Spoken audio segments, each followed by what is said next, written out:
place where I can share behind the scenes stuff that I normally wouldn't share on the podcast or on Instagram or more like public feeling places. I don't know. It kind of feels like my safe space. So those of you who have been watching these and commenting, thank you. I love it. I'm glad that so many of you seem to be enjoying it as well.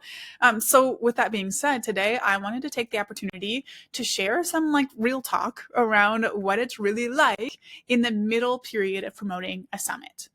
So to kind of set the stage, as of recording this, like I usually record these a couple of days before you see them, so I might be in a different stage by the time you see this, but as of recording this, we're about a week out from our summit starting, which is like the notorious quiet middle part of promoting a summit.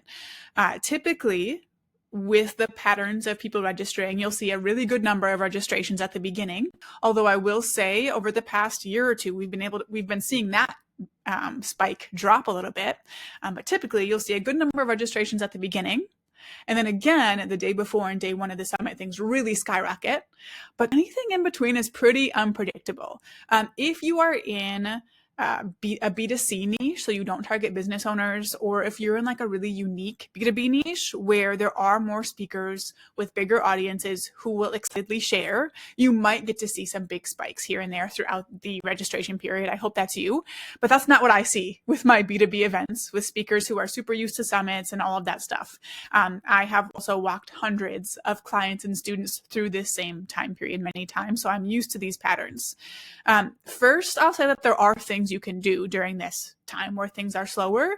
That's not really what I'm here to cover, though. I'm just here to be real with you and talk about what it's like. I've been around the summit hosting block enough times to know to expect this. So like, I'm not devastated. Like I see some people get in this time period where the amount of registration slow a little bit. But I'm also not like full of energy and jumping up and down. Again, I know what these patterns look like though, so I know we are going to hit my goals by the end of the registration period. Those of you in Summit in a Box or in the Launch with a Summit Accelerator, you have graphs of those patterns. So you can look at our video on what to expect when registration opens. You can look at our Summit Emotional Roller Coaster training, and those will kind of like walk you through this a little bit. But since I am used to this cycle, I make the choice to remind myself each day of the facts I have about hosting summits, the facts I know about how we've planned this event, and remind myself that the numbers will double or even triple within the last few days of promotion. Like that's just how it works in this specific niche. Now, if you're someone who gets literally tens of thousands of registrations, I wouldn't expect that to double your last day, but like you'll see some good increases. Something else I'm keeping in mind in this time where registrations are a little bit slower is a cycle that my coach and I have noticed with me, which is that I almost always feel really low in the middle of launches. Even if they're going well, I feel a low. And I think it's because I don't have as much action to take. I always feel better when I have a plan and things I can do, right? I love taking action. But in the middle of launch, in the middle of having registration open for a summit, there's just not much I can do because I've already done it. I've already set us up for success. I've already got the speakers prepped. I've already scheduled the promotion, right? So like, I also have to recognize and keep in mind that I'm in that stage just for myself as well. It's kind of like a double whammy, right? Registrations are slower in the middle, and I always feel kind of crappy in the middle of a launch. So what am I doing about it? First, I ask myself each day if there's anything that I can or should do. Is there anything I can or should do to increase our summit numbers, to increase registrations today? Today, the answer was yes.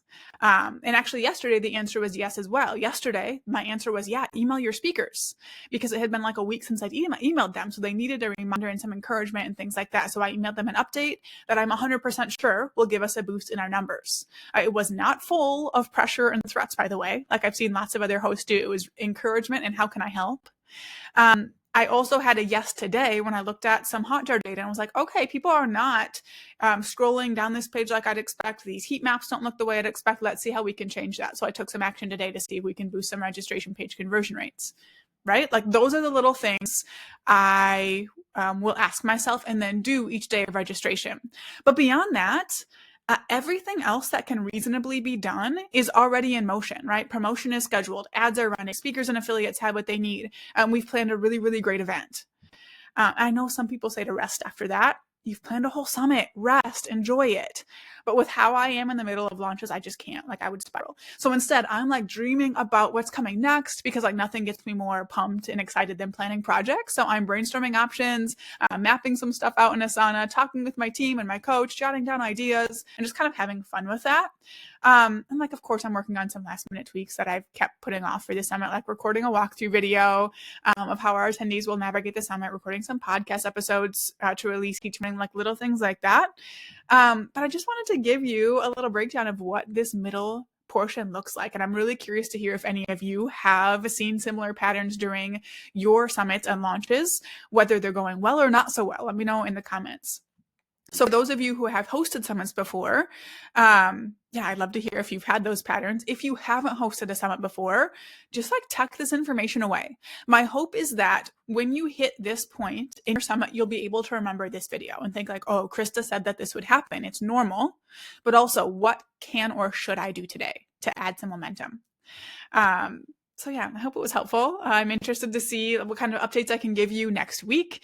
And I've also had a couple requests as far as these videos go for a walkthrough of how my team and I use Asana. So that's definitely going to be one of our next couple of videos. I'm thinking next week might be like more of a behind the scenes of what it's like when I'm is live and what I'm doing that week. But we'll see.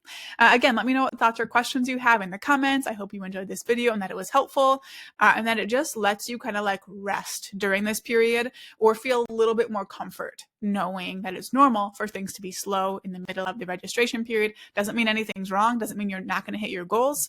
Things will pick up, in the last couple of days.